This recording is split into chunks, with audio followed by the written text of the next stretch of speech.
నమ గురుదేవ ఓం నమ గురుదేవ ఓం నమ గురుదేవ ఈ పాదములే శరణాగతి ఓం నమ గురుదేవ ఓం నమ గురుదేవ ఓం నమ గురుదేవ ఈ పాదములే శరణాగతి ఓం నమ గురుదేవ.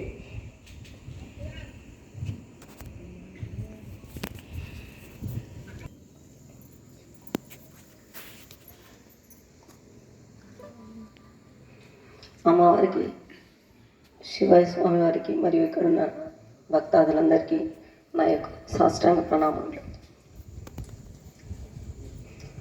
మనుషులం కాబట్టి, జ్ఞానం లేని వాళ్ళం కాబట్టి అమ్మ లేరు అనే ఒక ఆలోచన బాధ అనిపిస్తుంది అంతే. లేరని కాదు, స్వయాన దర్శనం కూడా అయ్యారు కానీ అయినా అనుభవంలోకి రాలేదు కాబట్టి కొంచెం బాధ. నేను 7th క్లాస్లో చిన్నగా ఉన్నప్పుడు మా మేనత్తెంబడి ఇక్కడికి రావడం జరిగింది. ఆ రోజు అమ్మవారి దర్శనం అయింది. చిన్నగా అక్కడ ఆడుకుంటూ ఉన్నాము. అమ్మవారు వచ్చారు అంటే వచ్చి చూసాము. అమ్మవారు ఆ రోజు బయట ఏం మాట్లాడలేదు, అందరికీ ఇలా అని చెప్పి వెళ్ళిపోయారు. అప్పటికే శివరాత్రి రోజు దర్శనం ఇవ్వడం, అంతకుముందు మా అమ్మ నాన్న వాళ్ళు కూడా వచ్చారు కానీ దర్శనం కాలేదు. నెక్స్ట్ ఇయర్ వాళ్ళు రాలేరు, మా మేనత్తతో పాటు నన్ను పంపించడం జరిగింది. మా అదృష్టం కొద్దీ మా ఇంట్లో అందరిలో నాకే ఫస్ట్ దర్శనం అనుకోండి అమ్మవారిది. ఇంతకుముందు శంకర్ డాక్టర్ గారు చెప్పినట్టు మనకి ఎన్నో జన్మల నుంచి అమ్మ కాపాడుతూనే వచ్చారు అంటే నిజంగా ఎన్నో జన్మల నుంచి కాపాడుతూ జ్ఞానం పొందిన తర్వాత ఏదో కష్టాలకు నష్టాలకు ఓర్చిన తర్వాత అమ్మఒడిలోకి చేరుకుంటాం.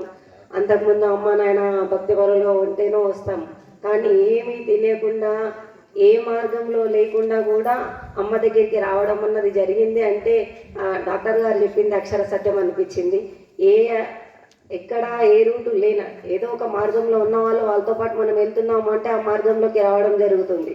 కానీ ఇక్కడ అత్త వాళ్ళు కానీ అక్కడ అమ్మ వాళ్ళు కానీ అలాంటి రూట్లు ఏమి లేనటువంటి ఫ్యామిలీలో పుట్టిన నేను నిజంగా అమ్మవారి దర్శనానికి రావడం, నేను వచ్చిన ఫస్ట్ టైంకే నాకు దర్శనం ఇవ్వడం అన్నది చాలా సంతోషం. ఆ సంవత్సరమే మా అక్క వాళ్ళు స్వాధ్యాయం తీసుకున్నారు, వాళ్ళు నాన్ వెజ్ తినరు.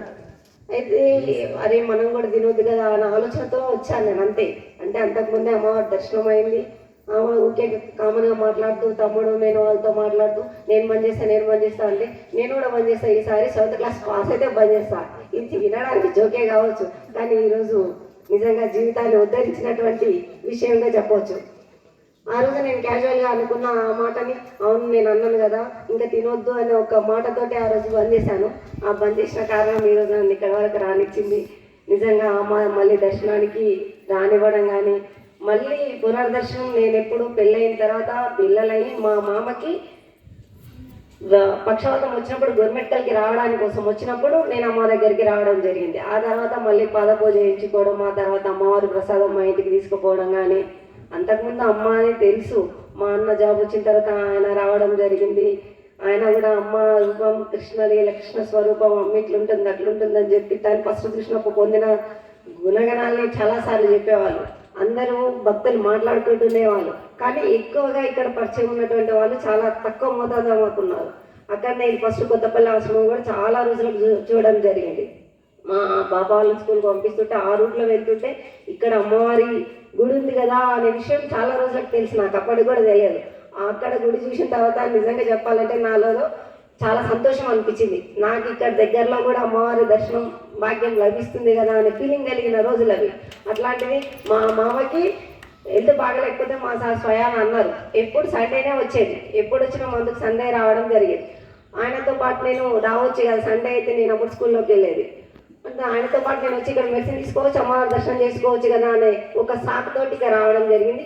అట్లా ఇక్కడికి వస్తే తను ఏం చెప్పాడంటే నువ్వు ఇక్కడికి అమ్మవారి దర్శనానికి రావడం కోసమే నాన్నకి వ్యాధి వచ్చిందేమనే, నీ భాగ్యం కాబట్టే నాన్నకి అట్లా వచ్చింది అని భావించినటువంటి రోజులు కూడా ఉన్నాయి. అట్లా చాలాసార్లు రావడం జరిగింది. ఇక్కడ అమ్మవారి పాలాభిషేకం చేసిన తర్వాత అభిషేకం నీళ్లు తీసుకుపోయి మా మామ చాలా ఆయాసపడుతున్న సమయంలో ఈ తీర్థం తీసుకుపోయి మన మామకు ఇవ్వడం వల్ల తను ఒక వారం రోజులు అట్లా తీర్థం ఇస్తే రూపం చేంజ్ అయ్యేది.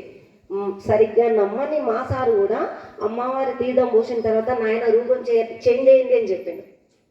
కరెక్ట్గా అమ్మ గురించి ఎక్కువ చర్చ చేయనటువంటి వ్యక్తి కూడా అంత మహిమను చూడగలిగిండు అంటే అమ్మవారి మహిమ ఎంత కొంత భక్తి ఉన్నా కూడా తెలిసిపోయేటువంటి మనం అమ్మవారు ఉన్నప్పుడే కాదు, ఉన్నప్పుడు చాలాసార్లు ఇక్కడికి వచ్చినా నాకు ఆ రూపం కరెక్ట్గా తెలియదు. కానీ మా ఇంట్లో నేను ఇక్కడ దర్శనం చేసుకొని పోయిన తర్వాత ఇంటి గేట్ దగ్గర కూడా దర్శనం అయిన రోజులు ఉన్నాయి. అంటే మనం ఇక్కడ ఉంటాం, మన బాబు రూపము పాప రూపము కనిపించింది అంటే మనకు తెలియకుండా కనిపిస్తుంది కదా. అట్లా అమ్మవారి రూపం మా ఇంటి గేట్ వద్ద కూడా నాకు కనిపించినటువంటి రోజులు ఉన్నాయి. అప్పుడు అనిపించింది అమ్మ ఇక్కడ ఉండి నన్ను, అంతకుముందు అనేవాళ్ళు స్వామి వాళ్ళు ఎప్పుడు శివుడు అమ్మతో పాటు ఉండేవాడట, ఏం కావాలి నీకంటే నా దగ్గరకు వచ్చే భక్తులను కాపాడు అని చెప్పేవాళ్ళంట. అమ్మ ఇలా కూడా మనల్ని కాపాడుతుంది కదా అనే భావన కలిగింది ఆ రోజు. అంటే భక్తులకు ఏదో రూపకంగా చూపిస్తేనే కదా వాళ్ళు ఇది చేస్తారు కదా, నాలాంటి మూడులకు అట్లా కనిపిస్తేనే నమ్ముతా అనే భావన కలిగిందేమో మరి అమ్మకు. ఆ రోజు నాకు అలా దర్శనం కావడం జరిగింది. నిజంగా మహా భాగ్యంగా భావిస్తున్నాను. అదే కాకుండా అమ్మ రూపం లేకున్నప్పుడు ఏఎంసీ ఛానల్ వాళ్ళు స్వామి దగ్గరికి కూడా రావడం జరిగింది. అది కూడా నేను కొంత వీడియో చూడడం జరిగింది. అయితే ఏఎంసీ టీవీ ఛానల్ నేను చూసేదాన్ని, ఆ మధ్యలో బాగా కొంచెం ఎందుకో అడిక్ట్ అయినట్టు అయింది. అలా చూస్తున్నప్పుడు అందులో ఒక ముస్లిం గురువు దగ్గర ఇట్లా క్వశ్చన్స్ చేస్తుంటే, ఇట్లా వస్తారు కదా స్వామి, మరి మీరు అందరినీ ఎలా కాపాడతారు, ఇంతమందిని ఎలా కాపాడగలుగుతారంటే నాకు తెలియదు, నా స్వరూపాలు 100 ఉంటాయి, వాళ్ళతో పాటు కాపాడబడతాయి అని చెప్పడం జరిగింది. అయితే నేను ఒకరోజు ఇలా పూజ చేస్తూ కూర్చున్నాను. ఇట్లా కామన్గా రామకృష్ణ అనుకునే ఏదో నామం చెప్పిస్తున్నాను, ఏదో పారాయణం చేసి కూర్చున్నాను. నాకు తెలియదు అమ్మవారు అప్పటికి శివైక్యం అయ్యారు. గుడ్డ నుంచి త్రిశూలం పట్టుకొని అమ్మవారి రూపాలు ఇట్లా ఎన్ని రూపాలే అమ్మవారు ఎంబడి వస్తున్నాయి, కిందది గుడ్డ దిగి వస్తున్నాయి. నాకు అక్కడ నేను ఏంటి ఛానల్ ఏదైతే చూశానో ఆ సంఘటన గుర్తుకు రావడం జరిగింది. ఓహో, దేవుడు నాకు ఆ ఘటన ఎందుకు చూపించిందంటే ఈరోజు అమ్మవారు 200 రూపాయలుగా వచ్చి అందరినీ కాపాడుతున్నారు, ప్రత్యక్షంగా కనిపించట్లేరు కానీ మనకి సర్వాంతర్యామి అమ్మ ఇలా కాపాడుతున్నారు కదా అనే భావన నాకు కలగడం జరిగింది. నిజం చెప్పాలంటే కూడా అమ్మ సర్వాంతర్యామిగా ఉంది అని నేను నిజంగా మనస్ఫూర్తిగా నమ్ముతున్నాను. కాకపోతే నేను అమ్మ చెప్పిన పాటల్లో నడుస్తున్నానా లేదా అన్నది నాకు కూడా కరెక్ట్ ఐడియా లేదు. నేను ఇంకా